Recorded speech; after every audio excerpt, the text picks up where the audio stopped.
Selamat datang kembali di The Deep Dive. Hari ini kita akan melakukan sebuah eksplorasi yang sangat spesifik dan menarik. Iya, kita mau coba lihat apa sih yang terjadi di dalam otak kita. Betul. Tepatnya pada momen krusial cuma 1 detik sebelum Anda, melakukan sebuah tindakan. Sumber utama kita kali ini, bab 2 dari buku Robert Sapolsky, Behave. Buku yang fenomenal itu. Iya, fenomenal banget. Tapi perlu diingat ya, ini bukan mau cari satu tombol perilaku gitu aja ya. Nggak sesederhana itu. Lebih ke memahami jaringan interaksi yang, rumit banget. Gimana area otak beda-beda, terus zat kimianya saling kerjasama. Atau malah bisa jadi bertentangan ya. Nah, itu dia.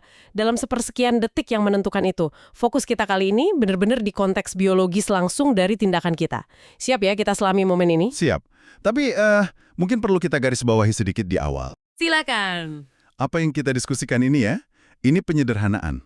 Mau nggak mau harus disederhanakan biar gampang dipahami. Oke. Karena otak itu kan sistem yang luar biasa terintegrasi. Nggak ada bagian yang kerja sendiri-sendiri, terisolasi gitu. Benar. Nanti kita lihat ada lapisan-lapisan, tapi yaitu mereka terus komunikasi, saling pengaruh. Misi kita kan menyajikan intisari dari bab ini buat Anda semua. Oke. Setuju? Mari kita mulai dari kerangka dasarnya dulu. Biar lebih kebayang, Sapolsky pakai model 3 lapis otak dari Paul MacLean. Model triune brain itu ya? Iya, lapisan pertama yang paling dasar atau disebut reptilian. Ini yang ngurus fungsi tubuh otomatis. Detak jantung, napas. Betul, suhu tubuh, pokoknya yang jalan sendiri tanpa kita sadari. Oke. Terus, lapisan 2, sistem limbik. Nah, ini pusat emosi kita. Emosi ya? Dan yang paling atas, lapisan 3, neokorteks. Tempatnya pikiran rasional, kognisi tingkat tinggi, pokoknya yang bikin kita merasa manusia. Model ini memang oke buat awalan, tapi ada batasannya juga ya. Penting buat kita pahami. Apa aja tuh batasannya? Pertama, yaitu tadi, terlalu sederhana. Aslinya jauh lebih rumit, saling terkait, banyak tumpang tindihnya. Contohnya? Misalnya gini, ada bagian korteks, lapisan 3 kan secara teknis, tapi fungsinya lebih cocok masuk ke sistem limbik, lapisan 2. Oh gitu ya. Kedua, ini juga penting, aliran informasi itu nggak selalu dari atas ke bawah. Nggak selalu dari neokorteks, rasional, ke lapisan bawahnya. Maksudnya? Sapolsky kasih contoh menarik banget. Kalau Anda pegang minuman dingin, itu kan info suhu dari lapisan 1 ya. Iya, sensasi fisik. Nah, ternyata itu bisa bikin Anda cenderung menilai orang yang baru ditemui sebagai pribadi yang dingin juga. Itu kan penilaian di lapisan 3. Wah, jadi sensasi fisik bisa ngaruh ke penilaian sosial ya? Betul. Itu nunjukin gimana koneksinya bisa bolak-balik, nggak cuma satu arah dari atas ke bawah. Oke. Contoh yang jelas banget itu. Sekarang kita fokus ke lapisan 2 yuk, sistem limbik, pusat emosi. Sapolsky kan nyebut ada kaitan historisnya sama penciuman ya? Iya, terutama pada hewan pengerat. Mereka kan punya lobus olfaktorius, bagian otak buat bau yang gede banget. Nah, itu bagian dari sistem limbik awalnya. Oke. Dan di dalam limbik ini ada beberapa bagian kunci nih yang penting banget buat perilaku kita di detik-detik sebelum bertindak. Mulai dari hipotalamus deh. Hipotalamus ya? Ini jembatan penting antara regulasi fungsi dasar di lapisan 1 sama dunia emosi di lapisan 2. Jembatan ya? Uniknya, dia nerima banyak input dari bagian limbik lain di lapisan 2, tapi ngirim outputnya itu jauh lebih banyak ke bawah, ke lapisan 1. Ke batang otak gitu? Iya, ke batang otak, otak tengah. Tujuannya buat ngatur respons otomatis tubuh kita pas lagi emosi. Oh, kayak jantung deg-degan, keringetan. Nah, itu dia. Napas jadi pendek, dan lain-lain. Itu kerjaan hipotalamus ngasih perintah ke bawah. Oke. Nah, berikutnya ini nih, yang paling terkenal kayaknya. Amigdala. Ah ya, si pusat rasa takut. Sering banget disebut Iya. gitu kan. Banyak studi nunjukin dia aktif banget kalau ada stimulus yang dianggap bahaya atau nakutin. Bahkan kalau cuma sekilas subliminal gitu. Betul. Kaitannya sama PTSD juga kuat kan? Katanya amigdala penderita PTSD itu jadi hiperreaktif, terus lama baliknya bahkan bisa membesar. Iya, itu benar. Peran dalam rasa takut itu sentral banget. Tapi amigdala itu lebih kompleks dari sekedar takut loh. Oh ya, apalagi? Dia juga terlibat erat dalam agresi. Ada jalurnya ke PAJ, area di batang otak buat modulasi nyeri sama respons defensif kayak beku atau lawan. Agresi ya? Terus, ada lagi peran yang mungkin nggak diduga, motivasi seksual. Khususnya pada pria. Bukan performanya tapi. Bukan performanya. Lebih ke antisipasinya, ketidakpastiannya, kecemasan soal dapat hadiah atau enggak kena hukuman. Jadi bukan cuma soal takut atau senang aja ya? Tepat. Lebih ke nuansa antisipasi dan ketidakpastian hasilnya. Bisa positif, bisa negatif. Dia sensitif banget sama perubahan. Perubahan probabilitas hadiah, perubahan level ancaman. Ada cemasnya juga, bahkan pas ngejar yang anak. Ada contoh bagus di buku Sapolsky soal ini. Studi yang partisipannya nunggu di setrum ringan, tapi nggak tahu kapan. Ah iya, itu contoh bagus banget. Ternyata nunggu dalam ketidakpastian itu nggak enak banget, sampai banyak yang milih di setrum lebih kuat sekarang aja daripada nunggu. Betul. Dan yang milih nunggu, pas masa cemas menanti itu, aktivitas amigdalanya naik signifikan. Nah, itu dia bukti sensitivitasnya pada ketidakpastian. Konektivitasnya juga penting. Amigdala itu ngobrol dua arah sama korteks frontal, sama insula. Insula itu yang buat rasa jijik ya? Iya, jijik, kesadaran internal gitu. Terus ke PAG, ke area sensorik juga. Nah, hubungannya sama hipokampus juga unik. Hipokampus kan buat memori ya? Betul, biasanya memori faktual. Tapi kalau lagi takut banget, amigdala itu kayak bisa ngebajak hipokampus. Maksudnya? Maksa hipokampus buat ikut belajar asosiasi rasa takut yang kuat sama konteks atau isyarat tertentu. Jadi memorinya jadi emosional banget. Wah, jadi beda ya sama kerja hipokampus biasanya? Iya, biasanya hipokampus kan belajar fakta netral aja, misah dari emosi kuat yang diurus amigdala. Oke, nah sekarang kita naik nih ke lapisan 3, korteks frontal. Si bagian paling manusiawi? Iya, yang paling baru evolusinya, matangnya juga paling akhir kan, baru sekitar usia 20-an tengah gitu ya. Betul. Ini pusatnya fungsi eksekutif. Nahan diri, bikin keputusan matang, ngerencanain masa depan. Dan yang penting melakukan hal yang benar walau sulit. Sapolsky kasih contoh lucu tapi benar. Belajar nahan pipis pas kecil itu latihan awal buat korteks frontal. Iya bener juga ya. Tapi menjalankan fungsi dewasa ini ada harganya. Harganya maksudnya gimana? Korteks frontal itu boros energi banget. Metabolismenya tinggi sekali. Ini nyambung ke konsep beban kognitif atau cognitive load. Beban kognitif. Intinya, kalau korteks frontal dipaksa kerja keras terus-terusan, misalnya mikir berat, ngurusin interaksi sosial rumit, atau kebanyakan milih pas belanja. Kayak pas lagi banyak diskon ya. Nah, bisa jadi.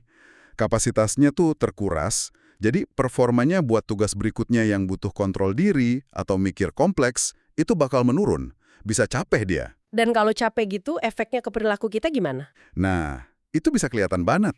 Sapolsky jelasin, habis kena beban kognitif tinggi, orang cenderung kurang prososial. Kurang baik gitu. Iya, misalnya jadi kurang dermawan, atau lebih gampang bohong dikit buat untung kecil. Contoh lain, habis ngerjain tugas yang butuh nahan emosi kuat. Kayak nahan ketawa nonton film lucu. Itu susah sih. Iya kan? Nah, habis itu orang jadi lebih gampang ngelanggar dietnya. Jadi kapasitas nahan diri kita itu terbatas. Wah, ini mungkin penjelasan kenapa kalau udah seharian rapat terus, bikin keputusan susah, malamnya jadi gampang tergoda nyemil nggak sehat atau jadi kurang sabar ya? Bisa jadi banget. Ada kaitannya ke sana. Konsekuensi kalau area ini rusak juga dramatis. Kayak di frontotemporal dementia, FTD. FTD ya? Gejalanya gimana tuh? Utamanya itu kehilangan rem perilaku, jadi disinhibisi. Melakukan hal-hal sosial yang nggak pantas tanpa malu. Terus jadi apatis banget, nggak ada inisiatif. Serem ya? Ada fakta menarik juga dari Sapolsky. Neuron yang sering mati pertama kali di FTD itu namanya neuron von Economo. Sel saraf unik yang adanya cuma di primata, gajah, sama paus. Spesies yang sosialnya kompleks ya? Betul. Menarik kan? Nah, korteks frontal ini sendiri nggak satu blok gitu aja. Ada subwilayahnya. Oh, ada bagian-bagiannya lagi. Iya. Ada DLPFC, dorsolateral prefrontal cortex. Ini lebih ke mikir rasional, kognisi dingin, memori kerja, kontrol eksekutif. Contohnya pas ngapain tuh? Misalnya pas kita nilai objektif tanggung jawab seseorang, atau pas mikirin untung rugi jangka panjang waktu mau judi. Uniknya, area ini malah kurang aktif pas improvisasi, kayak musisi jazz lagi ngejam. Oke, DLPFC buat logika dingin. Terus lawannya? Ada VMPFC, ventromedial prefrontal cortex. Nah, ini lebih ke intuisi, gut feeling. Perasaan gitu ya? Iya, perannya penting buat gabungin sinyal emosi ke keputusan sama penilaian moral. Contohnya pas nentuin hukuman yang rasanya adil, atau pas judi, Lebih fokus ke hasil terakhir aja, bukan tren panjang. Kebalikannya DLPFC dong. Bisa jadi, VMPFC ini justru lebih aktif pas improvisasi. Aktivitas keduanya kadang bisa berbanding terbalik memang. Selain intuisi, VMPFC buat apa lagi? Penting banget buat fear extinction. Proses belajar kalau sesuatu yang dulu nakutin, sekarang udah nggak bahaya lagi. Oh, belajar nggak takut lagi gitu. Iya, VMPFC dapat info dari hipokampus, situasi mirip, tapi sekarang aman. Terus dia neken respons takut dari amigdala. Terus penting juga buat reappraisal. Reappraisal? Nilai ulang makna emosional suatu situasi. Ini inti dari terapi kognitif perilaku, CBT. Sama satu lagi, efek placebo. Placebo. Kok bisa? Keyakinan kita sama obat misalnya, difasilitasi VMPFC, itu bisa beneran ngubah persepsi nyeri kita. Ini nyambung sama hipotesis somatic markernya Damasio. Somatic marker. Itu ide bahwa rasa atau sinyal fisik dari tubuh kita, kayak deg-degan atau mules, secara nggak sadar ngebantu kita ambil keputusan, terutama yang kompleks secara sosial atau moral. Kasih kita firasat gitu. Melimbik yang emosional ini, kerjasama terus atau sering berantem? Idealnya sih kerjasama harmonis ya. Keputusan terbaik itu seringnya gabungan analisis logis dari frontal dan masukan emosi dari limbik. Tapi keseimbangan ini rapuh banget, gampang goyah. Contoh paling gampang, pas kita marah. Emosi limbik dominan. Betul, kemampuan kita mikir analitis, mikir jangka panjang, itu langsung turun drastis kan? Fungsi korteks frontalnya kalah. Iya juga ya. Stres kronis juga musuh besar korteks frontal. Bisa ganggu fungsinya, bikin kita lebih impulsif, gampang ambil keputusan jelek. Sapolsky bahkan nyebut konsep imp of the perverse-nya si Daniel Wegner. Apa tuh? Fenomena psikologis aneh. Kita malah cenderung pengen ngelakuin hal terburuk yang kita bayangin, justru pas lagi berusaha keras menghindarinya. Seringnya karena korteks frontal udah capek atau kewalahan sama stres dan beban kognitif tadi. Wah, ngeri juga ya. Oke, selain struktur otak, ada bahasa kimianya juga kan? Neurotransmitter. Kita lihat dua yang utama dibahas di bab ini. Mulai dari dopamin dulu. Nah, dopamin ini sering banget disalahpahami. Katanya molekul kesenangan. Itu dia. Padahal riset kayak punya Wolfram Schultz ke monyet, nunjukin cerita yang beda. Dopamin itu lebih ke antisipasi datangnya hadiah, bukan pas nikmatin hadiahnya. Oh, jadi pas nunggu hadiahnya. Iya, pas monyet itu belajar kalau ada lampu nyama atau suara, bakal ada jus buah, nah lonjakan dopaminnya itu pas lampu atau suaranya muncul, bukan pas jusnya datang. Dopamin itu penanda harapan. Ada temuan yang lebih bikin kaget lagi kan, soal ketidakpastian. Betul, ini penting banget. Ketidakpastian hadiah itu malah bikin dopamin keluar lebih banyak daripada kepastian hadiah. Masa sih? Iya, kalau dikasih hadiah 50% kemungkinan, kadang dapat, kadang enggak, itu lebih nagih buat sistem dopamin daripada dikasih hadiah 100% selalu dapat. Wah, pantesan judi itu adiktif banget ya. Kasino kan mainannya di situ. Persis, seluruh industri kasino itu dibangun di atas prinsip ini.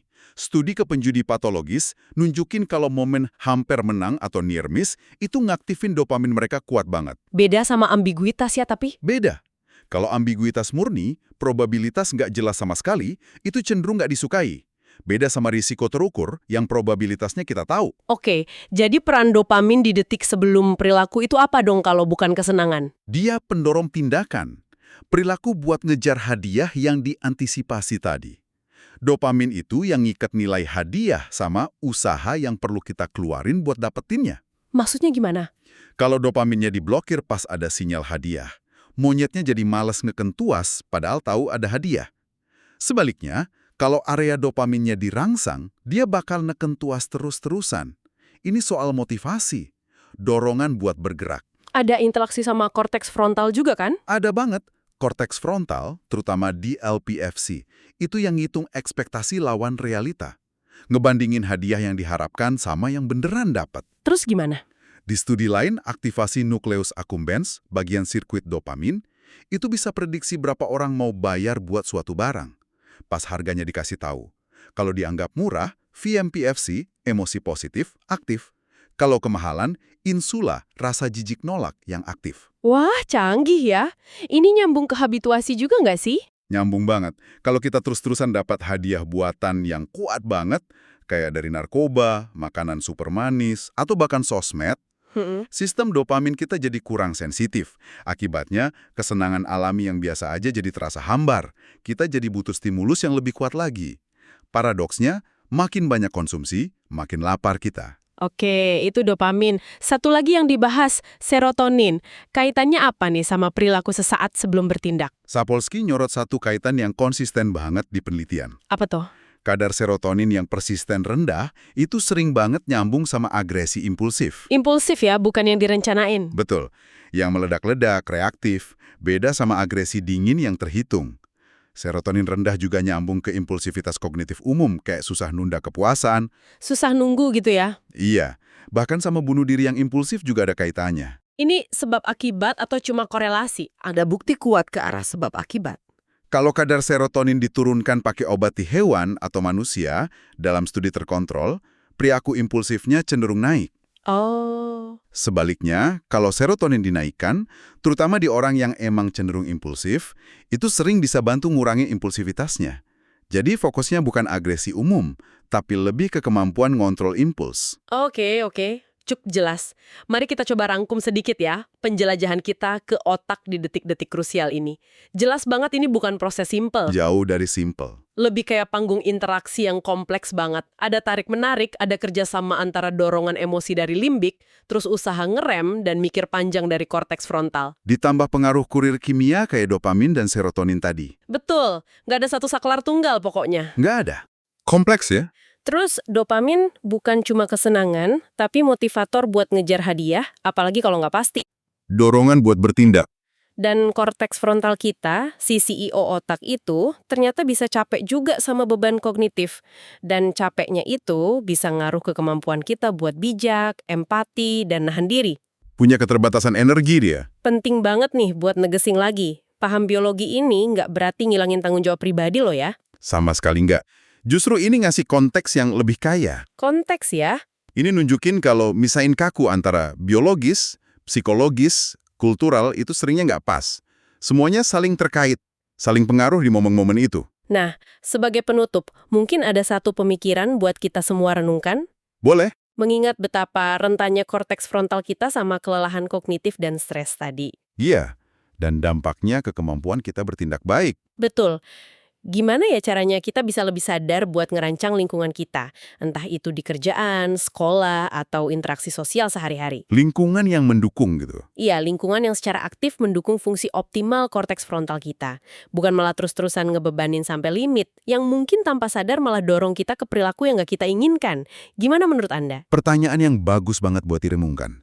Bagaimana kita menciptakan ruang agar bagian terbaik dari otak kita bisa berfungsi maksimal? Terima kasih sudah bergabung bersama kami dalam pembahasan mendalam tentang apa yang terjadi di otak Anda 1 detik sebelum bertindak. Sampai jumpa di kesempatan berikutnya.